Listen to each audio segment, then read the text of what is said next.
مرة كنت رايح محل سوري بيبيع مكسرات زي الريسبروسيتي ممكن تأثر بشكل كبير على اليو اكس ديزاين، ياخد 1 ويك كورس فور فري من اختياره.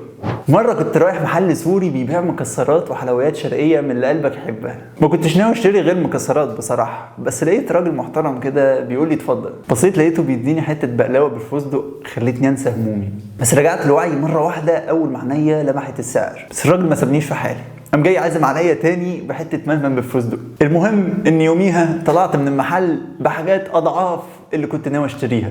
والغريب في الموضوع ان انا كنت طالع مبسوط مش عارف ليه. بدات افكر هل في اليوزر اكسبيرينس حاجه ممكن تفسر لي اللي حصل معايا ده. ساعتها افتكرت مقال كنت قريته قريب عن الريسبروسيتي او مبدا التعامل بالمثل، اللي هو بالبلدي قدم السبت تلاقي الحد. وده اللي حصل معايا عند الراجل السوري. الراجل فضل يقدم لي السبت ويديني حته بقلاوه على حته ملبن بالفستق على امل ان انا اقدم له الحد، وانا ما خيبتش ظنه بصراحه. بما اننا بنتكلم يوزر اكسبيرينس، تعالى نعرف ازاي الريسبروسيتي ممكن تاثر بشكل كبير على اليو اكس ديزاين. في مره كان في بالي سؤال، دخلت على جوجل كتبت السؤال، طلع لي بعض الاجابات في ويب سايت معين، ولسه بعمل لايك على واحده من الاجابات اللي كنت شايفها ممتازه، لقيت الموقع بيقول لي معلش بقى لازم تعمل ساين اب عشان تقدر تكمل معانا. زي بالظبط لما حد يبعت لك لينك لريل معين على انستجرام وانت مش محمل الابلكيشن.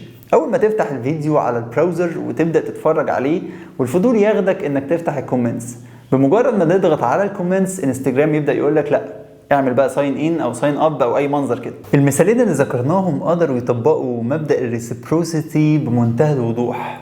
بدأ يقدم لك السبت بان هو يديك بعض المعلومات اللي انت محتاج تشوفها علشان تديله الحد بان انت تعمل سبسكريبشن او ساين اب وانت نفسك راضي. على عكس لو كان ما قدملكش اي حاجه مفيده قبل ما يطلب منك تعمل ساين اب، كان ممكن جدا تسيب الموقع وتمشي او تشوف اي بديل في ساعتها. تعالى دلوقتي نتكلم عن مثال ما طبقش الريسبروسيتي بنجاح. في المثال ده اليوزر بمجرد ما بيعمل داونلود الابلكيشن ويبدا يشغله لاول مره، السيستم مره واحده بيطلب منه انه يديله بيرميشن للنوتيفيكيشنز من غير ما يكون خد اي استفاده من الابلكيشن.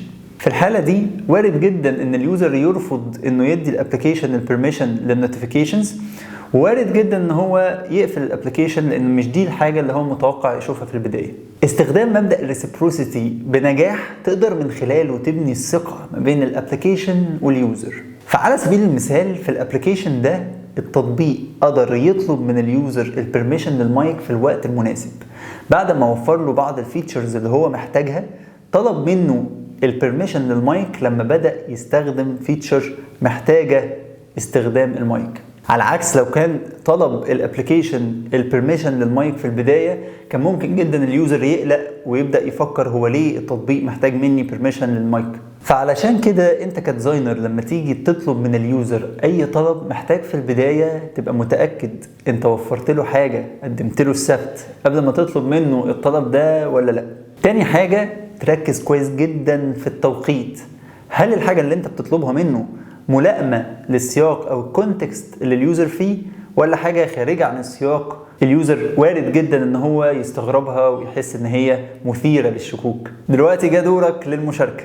طمني بقى انك فهمت. هيطلع لك دلوقتي فيديو عايزك تقول لي هل استخدم مبدأ الريسبروسيتي بطريقة فعالة ولا لا، وليه. اكتب لنا الإجابة في الكومنتات وهنختار في يو اكس جيت واحد جاوب إجابة صحيحة بشكل عشوائي ياخد 1 ويك كورس فور فري من اختياره.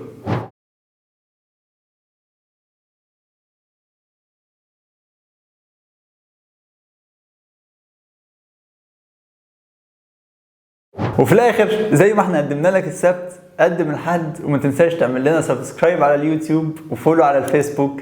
ولو عندك اي اسئله سيبها لنا في الكومنتس. وانت مش محمل التطبيق انت وترتني على فكره. دي جت كده. ماشي، شكرا.